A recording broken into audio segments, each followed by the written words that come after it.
All right, so I got a question today from my main man, Arliss Jones. And Arliss Jones is actually my cousin, so I'm very excited about this. And what is going on with my cousin is he is branching out into his own deal, and he's doing masonry sales, and he's been doing masonry sales for a while now, but he's finally branching out to do his own thing, which is awesome. Give you lots of props for this. And he's got two questions for me, two great questions, and I think a lot of you are going to benefit from this as well. So number one is, how can he wants to know, how can you go out there and get more leads other than doing cold calling in Angie's List, right? So this is a great question. So number one is, don't be afraid to go out there and do the cold calling. If you have to keep the schedule full and you've got no other way to do it, that's a great way to do it, because even when you have a good system where you're getting lead after lead after lead, there's still going to be times where you're going to have that blank space on the calendar or whatever it may be. So picking up that phone is a great way to go out there and do it. And you're always going to have that dream client that you're going to want to go after. And they are often not going to reach out to you. So always have that dream client that you're working on, you're calling and getting in there and building that relationship with, and that's going to take cold calling, right? So that's a great way to go out there and do things. So don't knock that. But there are some other ways that you can do it, because long term, you want to be able to get most of your leads and most of your contacts through people coming to you, right? So what I tell people to do is go after the whales.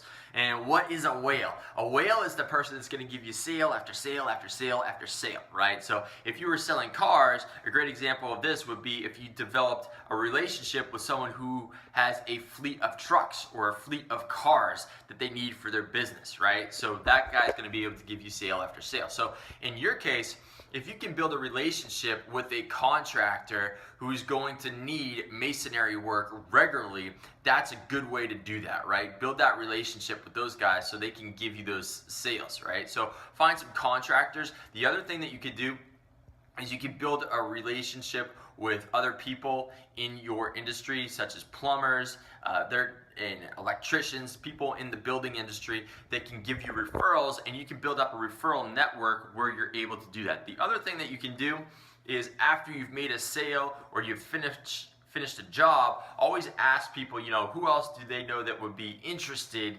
in getting some masonry work done, right? And just really talk to them that way.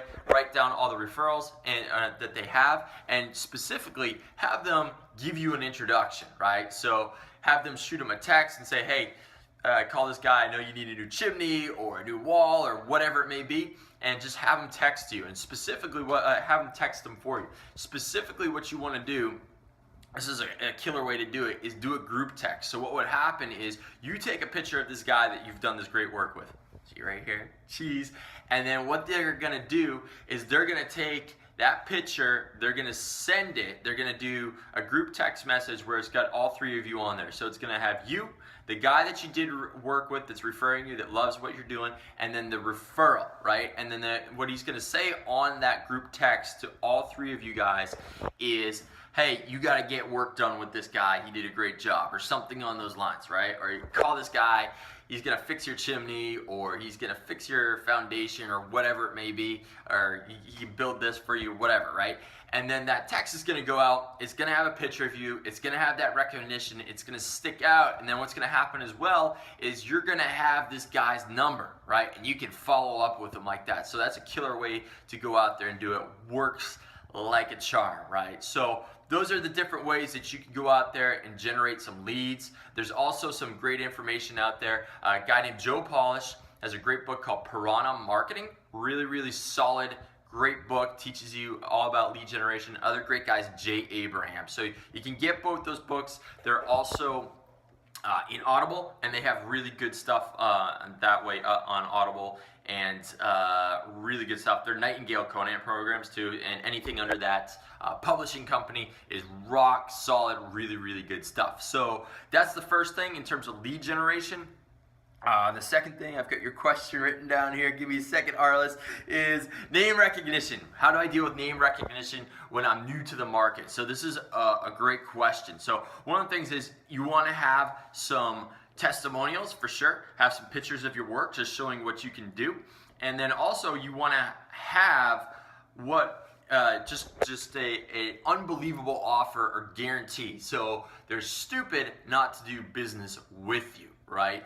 And a lot of the time, Jay Abraham will give some really good examples of this type of stuff where, people are giving guarantees anyway with what they do or whatever it may be, but just really make it more present in what you're doing, right? So if you're not 100% guarantee happy with our work after the first 90 days, we'll totally refund you and just kind of make it more apparent. It's a great way of doing things that way.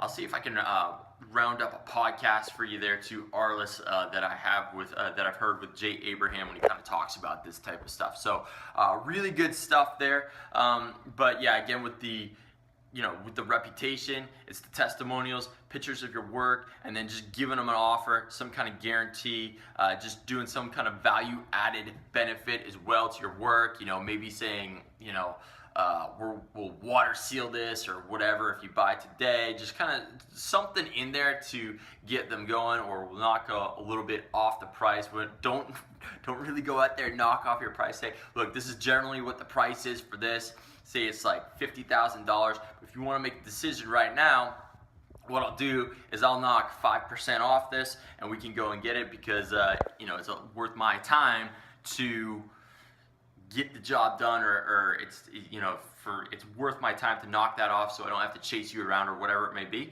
You can do something like that to kind of close it that way. And again, just give them offers they can't refuse, put guarantees in there, and that will go a long way as well. So I hope this helps, Arliss.